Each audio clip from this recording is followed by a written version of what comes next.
All right, ladies and gentlemen, you are locked on Falcons. I'm your host, Aaron Freeman.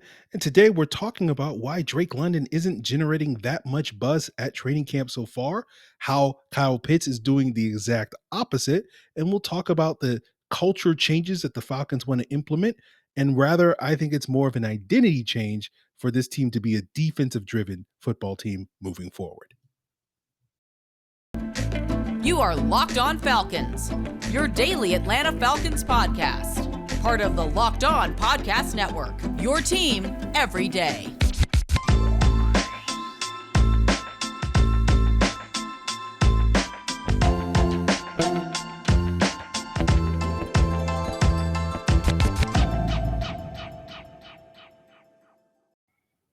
So, guys, you know me. I'm Aaron Freeman. Been covering the Falcons for many years, formerly at FalcFans.com, RIP. Still going strong on Twitter at FalcFans. And of course, the host of this distinguished Locked On Falcons podcast, your daily Atlanta Falcons podcast, part of the Locked On Sports Atlanta podcast family. And today's podcast is sponsored by BetterHelp. It's not a crisis line, it's not self help, it's professional therapy done securely online, available to people worldwide, and they have a special offer for my listeners. Get 10% off your first month at betterhelp.com/locked on. And guys, I also want to thank everyone that makes Locked On Falcons their first listen each and every day. Of course, Locked On Falcons is free and available Monday through Friday on a variety of podcast platforms, including Apple, Odyssey, Google, and Spotify. And of course, you can also check out Locked On Falcons on YouTube. Subscribe to Locked On Falcons, hit that bell, give us a like, and you will get the video version of the podcast the night before the audio drops. So, guys, we're going to talk a little bit about Drake London. And I want to say this up front because I don't want today's episode to be sound as judgmental as maybe some of you guys will interpret it. But, you know, we haven't talked that much about Drake London so far in training camp, the Falcons' number one draft selection. And I think part of that is just due to my own biases and preferences, where I feel like the Falcons' trench play is going to be much more consequential this upcoming season to their success. And so that's sort of the area that I tend to focus on in training camp, because to me, some of these position battles are going to obviously have a lot more consequences as the season unfolds. And certainly, as someone who thought last season the Falcons' fatal flaw was their trench play rather than their skill position play, as others have opined, that's part of the reason why I have built up that bias. But what I've been thinking about these last couple of days is, like, you're not hearing that much about Drake London as you normally would hear from a first round weapon um, early in camp, in terms of like him flashing and showing. There's certainly been some buzz about Drake London, but you're not seeing a lot of people writing up about how great Drake London has looked and how much he's cooked and whatnot. You're seeing, I've seen some reps in one-on-ones and 7-on-7s where he's doing good work and taking out and cooking against some of the Falcons' backup corners like Darren Hall and Mike Ford and D. Alford. But you're not seeing quite as much against AJ Terrell and Casey Hayward. Now, I did note on Wednesday that Mike Rothstein of ESPN did talk about, a good rep that London had against Casey Hayward on that day in his post-practice notes.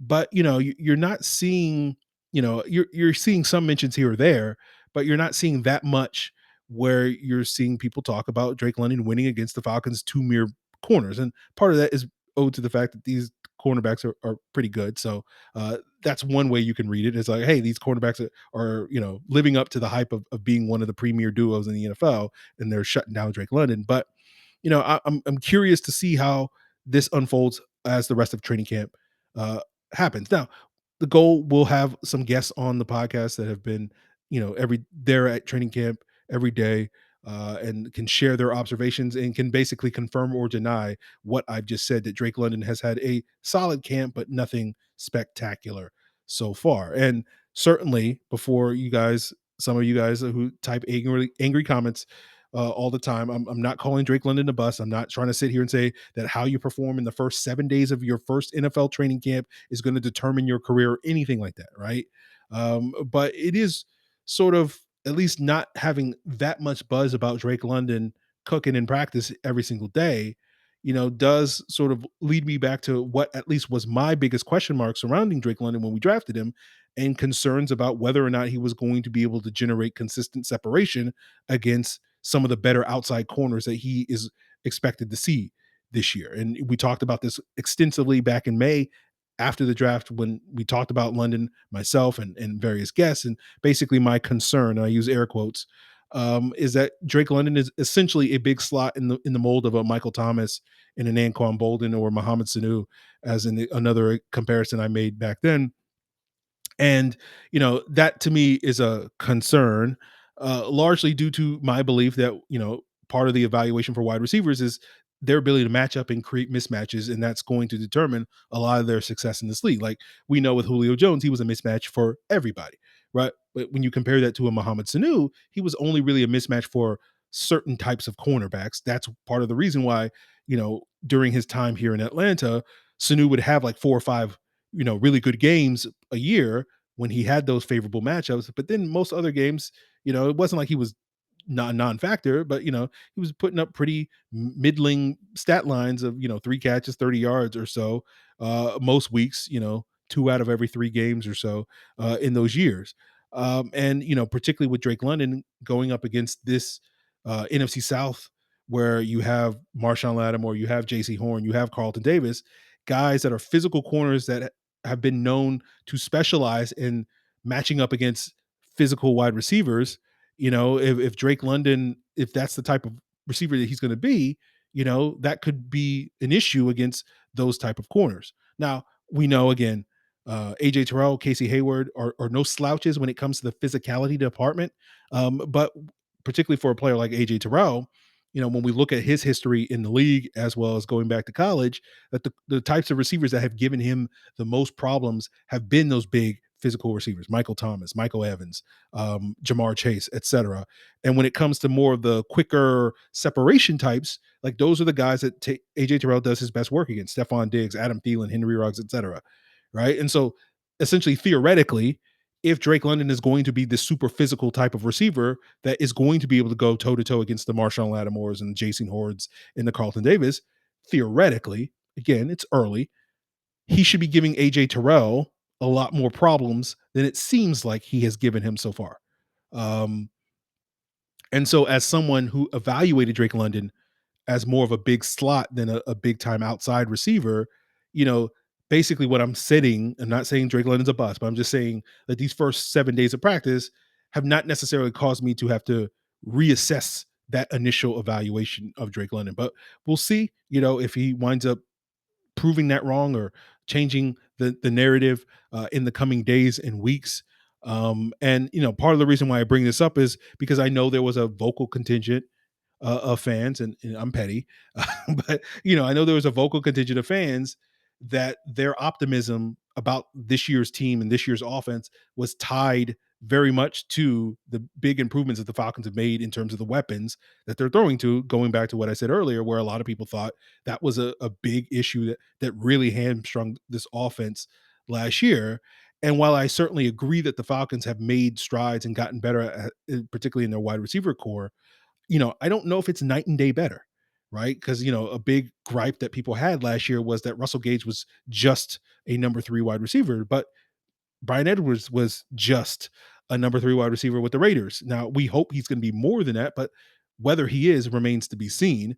And then, when you look at 2022 Olamide Zaccheaus and Damiere Byrd, like, are you really arguing that that's a significant upgrade from 2021 Olamide Zaccheaus and Tajay Sharp? And then you also throw in, Auden Tate and Geronimo Allison, and I'm not necessarily factoring these guys as major movers and shakers in terms of the Falcons being able to upgrade their wide receiver core, because in large part due to the fact that I don't expect either one of those guys to make the roster. Now, I think they certainly have a very good chance to make the practice squad, but I don't have them on my 53-man roster, so I'm not necessarily counting them as, oh, we've massively upgraded this wide receiver core, because they're not going to be playing all that much this year.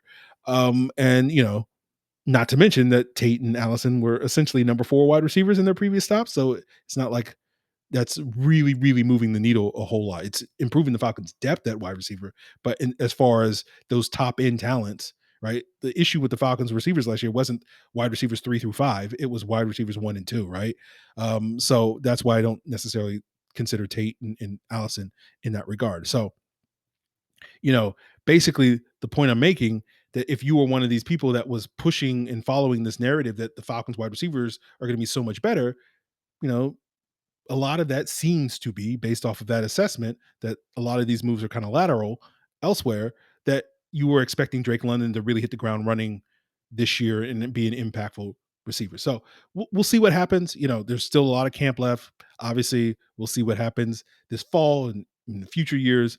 Again, I want to make this clear before anybody, accuses me of saying Aaron thinks Drake London's a bust and Aaron thinks he's bad. Like, basically what I'm saying is, like, he's living up to my expectations, but then again, I have lower expectations than most. And when I say low, I'm not necessarily saying that I thought he would be bad or anything like that.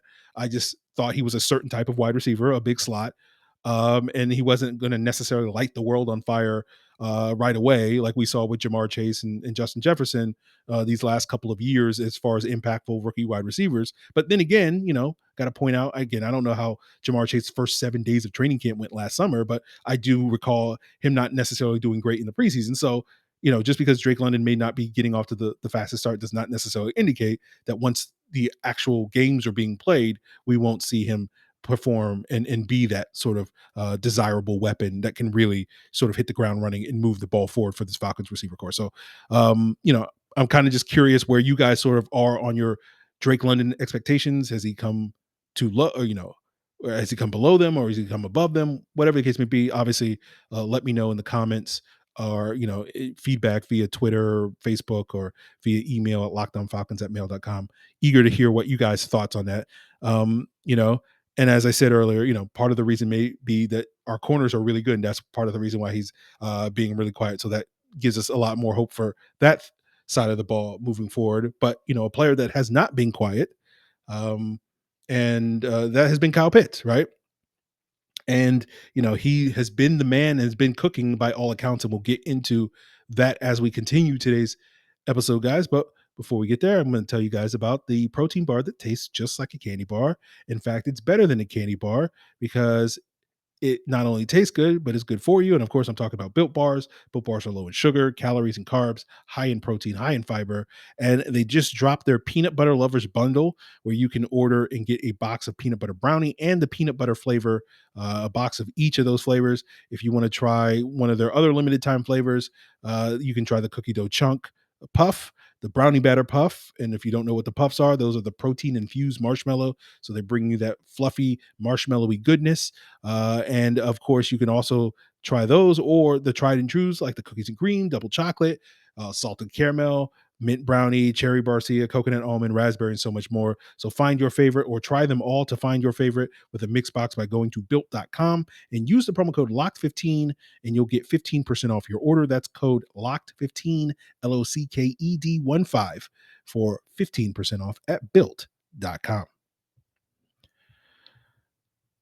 So if you've been a regular listener of this podcast for basically the last 9-ish months, especially the last 6 months, one of the frequent talking points that we've had in regards to Kyle Pitts was, despite having this historic rookie season, which he indeed had, it still felt like there was a lot of meat left on the bone. And I think a big part of that was, despite his rookie success, a lot of that success felt intermittent, right? Inconsistent.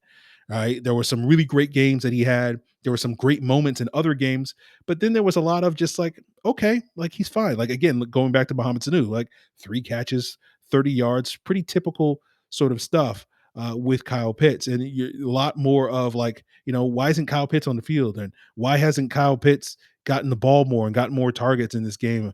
Those types of things. And I know a lot of fans sort of attribute that to, oh, well, he was, you know, drawing all the attention to the defense because the Falcons didn't have any weapons at the wide receiver position. And I kind of more attribute that to more just having a certain play caller, not really doing a great job. And again, I'm not going to make this into an Arthur Smith gripe section, although we will gripe a little bit about Arthur Smith. One of the things, despite all my frequent gripes about Arthur Smith, like, I'll give you some examples rather than you just thinking Aaron just loves to complain about things just for the sake of complaining, which I do. But examples of what I'm talking about, where it just felt like this is the best you can do, Arthur Smith, with Kyle Pitts, was that week one game where we moved the ball down the field on that opening drive, and then Kyle Pitts was on the sideline in the red zone. And it's like, really? Like this once in 50-year tight end prospect, you're not even having him on the field.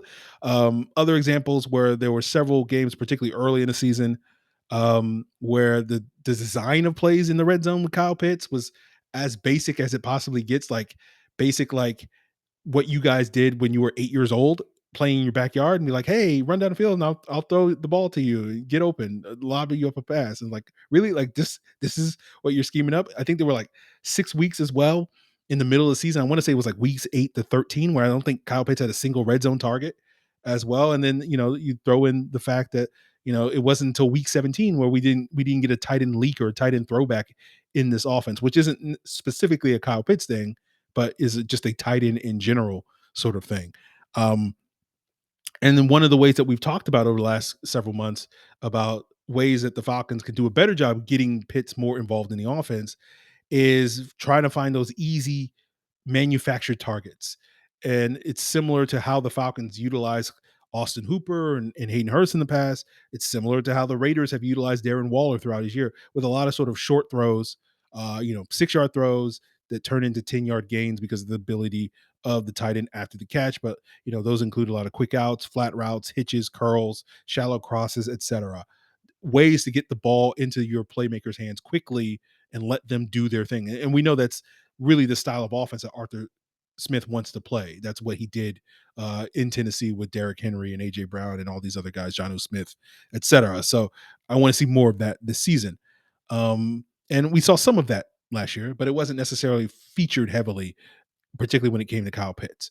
And especially in a season where you're worried about the Falcons' run game being consistent and reliable, that quick passing game can really help supplement the run game, right?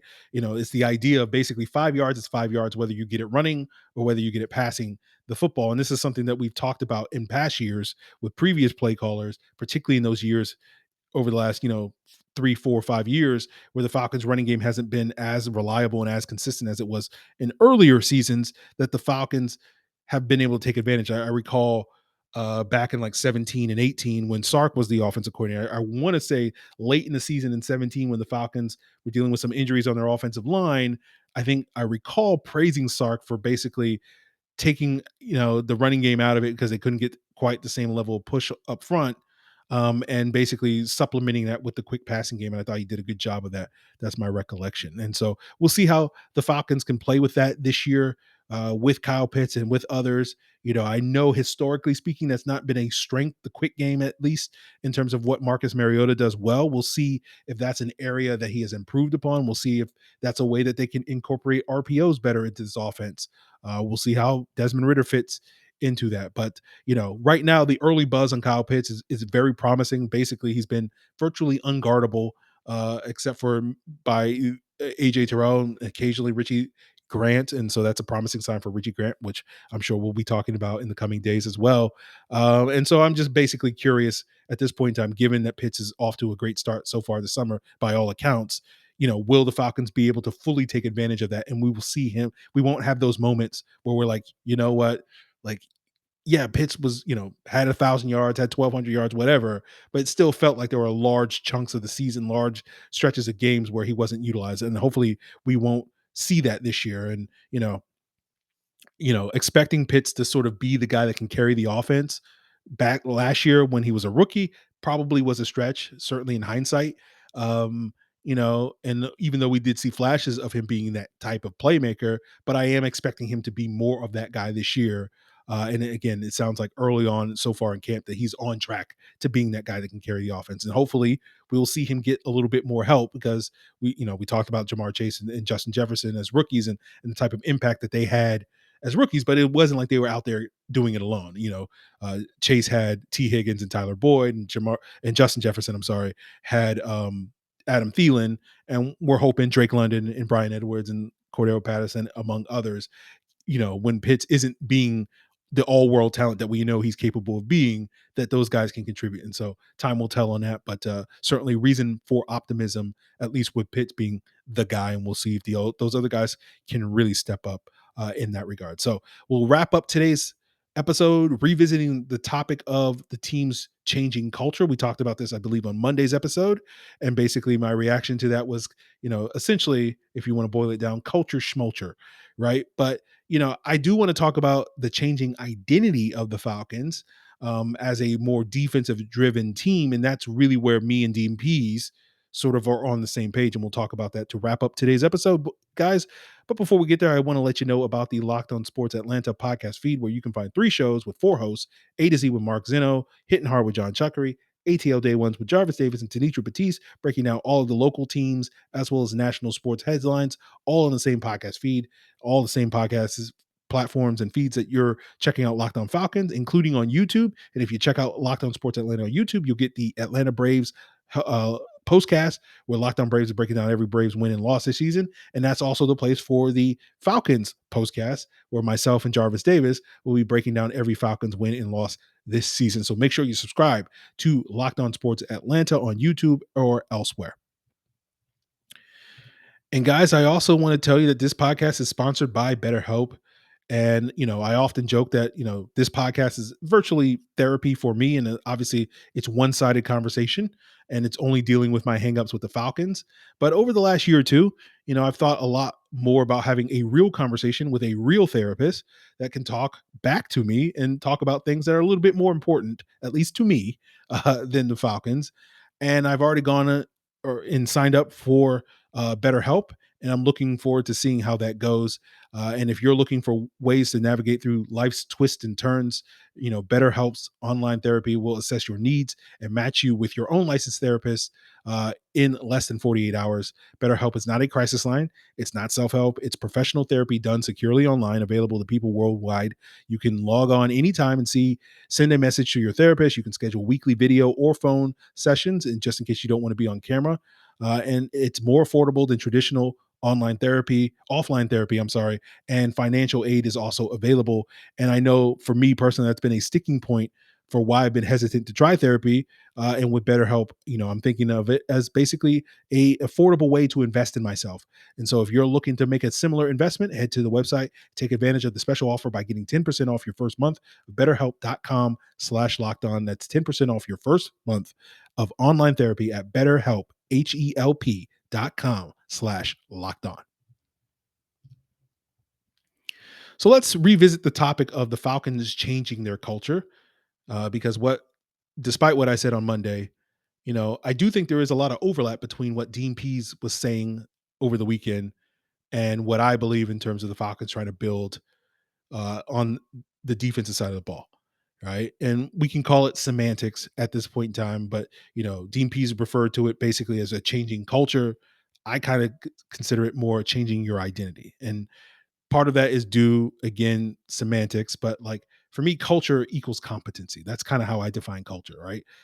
You have a good culture if you have competent coaching, competent front office, competent players, right? You don't have a good culture if you don't check those boxes.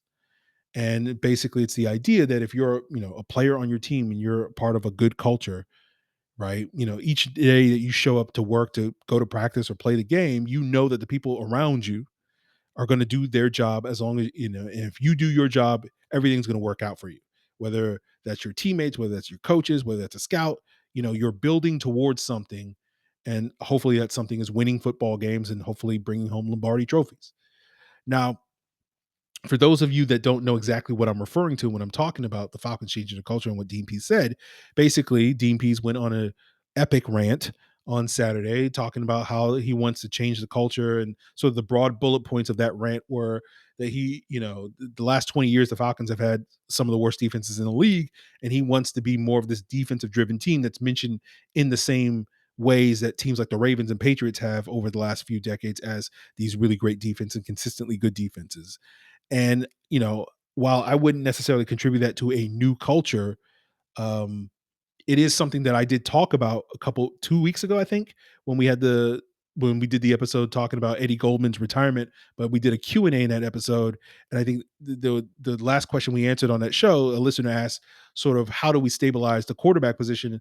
And my response was like, you got to stabilize the offensive line first. But then I went further into talking about some of my concerns about the offense, particularly not being optimistic about the near future, like the next year or two, when it comes to that side of the ball, that the Falcons weren't going to have a great offense because I have question marks with their play calling and their quarterback, and their ability to fix the offensive line. But I don't have as many questions about the defensive side of the ball. And to be clear about the offensive thing, where the Falcons are offensively 3 to 5 years from now is a different conversation. We're just talking about like the next year or two, that I'm not expecting this team to have like a top 15, top 10 type of offense that we had grown so accustomed to seeing over the previous decade. And that gets more to what I'm talking about with a changing identity. That, my optimism towards the future of this Falcon team rests on the defensive side of the ball, especially in a world where we snag, a top talent on the defensive side of the ball at the top of next year's draft, like a Will Anderson, like a Jalen Carter, that, if you haven't been paying attention to this podcast over the last month, been mentioned frequently on this podcast. And all of a sudden, things are going to start looking a lot better for this team moving forward on the defensive side of the ball. Right. While I wouldn't necessarily call Anderson and Carter generational talents, because I don't like saying that about players that haven't necessarily, finished their college careers. But essentially, I compared them on a previous episode a month ago to Von Miller and Ndamukong Suh. Will Anderson, the edge rusher from Alabama, Jalen Carter, the defensive tackle from Georgia, if you're not familiar with who I'm referring to in that regard. And you add a potential elite talent like that on your front. You have an elite talent in AJ Terrell in the back end. You couple that with, a few more peak seasons of Grady Jarrett. You're hoping that you can develop guys like Arnold Ebiketie and Troy Anderson and Richie Grant into like impact starters for you moving forward. And all of a sudden, the outlook for this defense over the next 2 or 3 years in that near future looks very promising, especially in comparison to the offense. And especially given the fact that everybody I mentioned outside of Grady Jarrett is under the age of 25. Not only is it the next 2 or 3 years that the outlook is looking very promising, but 5 years, 7 years, 10 years down the road, potentially that outlook is looking great. And so the idea is the next decade of the Falcons, and this is what I expressed on that episode, the next decade of the Falcons football team is going to be more of a defensive driven team, while the previous decade was offensive driven team. And this is kind of what Dean Pease was talking about, but he was talking about it as a new culture. And again, semantics. I see that as more of a changing identity, that when teams come to Mercedes-Benz Stadium and they're placing the Falcons, they know they're going to have to work for every yard, every point, etc. And the comparison I made in that previous episode was talking about the Bears, a team that, for decades has been known as this more defensive driven type of organization. And basically what I wanted to say, like me and Dean Pease, Coach Pease, are very like-minded in this. In terms of the overlap of the Venn diagram of what he sees as a changing culture and what I see as a changing identity, there's a lot of overlap there. And so I'm with the vision. I see the vision that he's talking about. And ultimately, whether you call it culture, identity, whatever, is semantics. And so really the only question I have right now in terms of, I see the vision, but in terms of right now, only question I have is, will this regime have the competency to pull it off, right?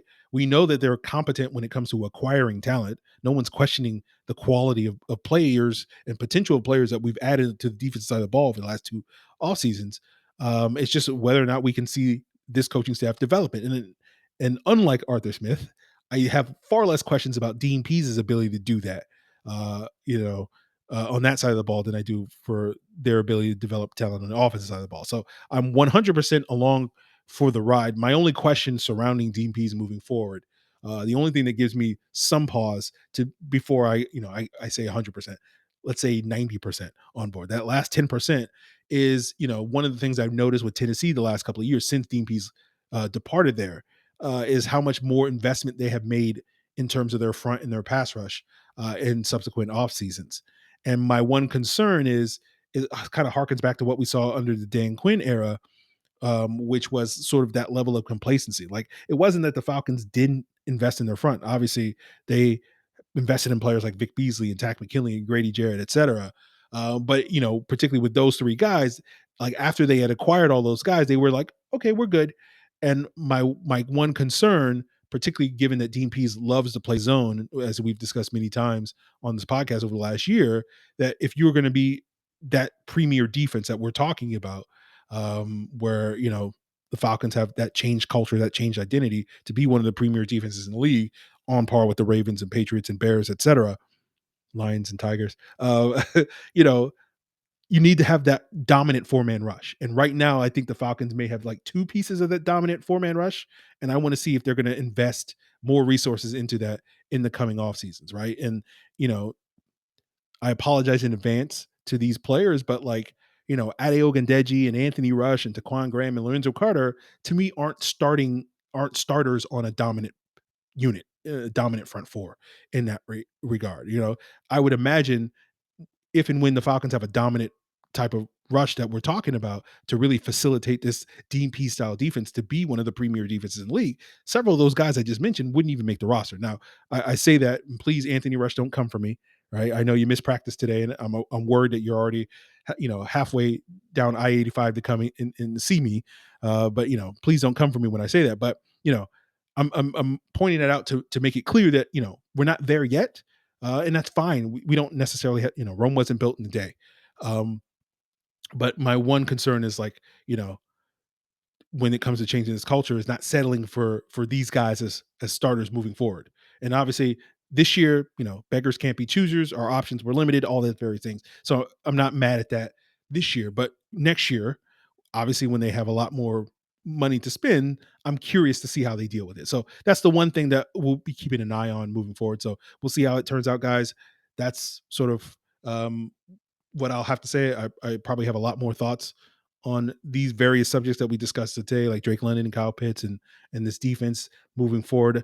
And we'll unpack some of those things in the coming days and weeks, and we'll have some guests on to talk to share their observations and tell me why, actually Drake London's been doing great, Aaron, and you don't know what you're talking about, or whatever the case may be.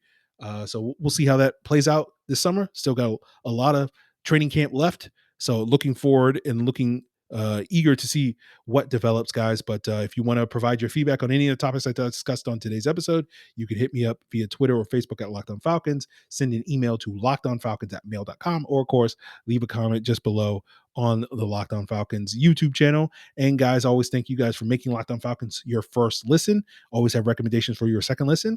Why not check out Locked On Sports Atlanta, Locked On Hawks, Locked On Braves, Locked On Bulldogs, as well as checking out the Locked On NFL podcast, so you can get the lowdown on all the things going on around the NFL.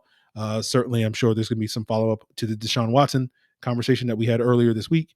It seems like the NFL is going to, appeal that suspension and try to tack on more games, and we'll see how that develops. And that does potentially open the door that he gets an injunction. We'll see how it goes. Obviously, we'll unpack this as this developing story goes, but we may wind up now seeing Deshaun Watson play in that Week 4 matchup against the Falcons, when before he would have been suspended. So we'll see how it all plays out, guys. But certainly a topic that will not necessarily die on us. So we'll see how it goes, guys. Appreciate you for tuning in for another episode of Locked On Falcons. Till then.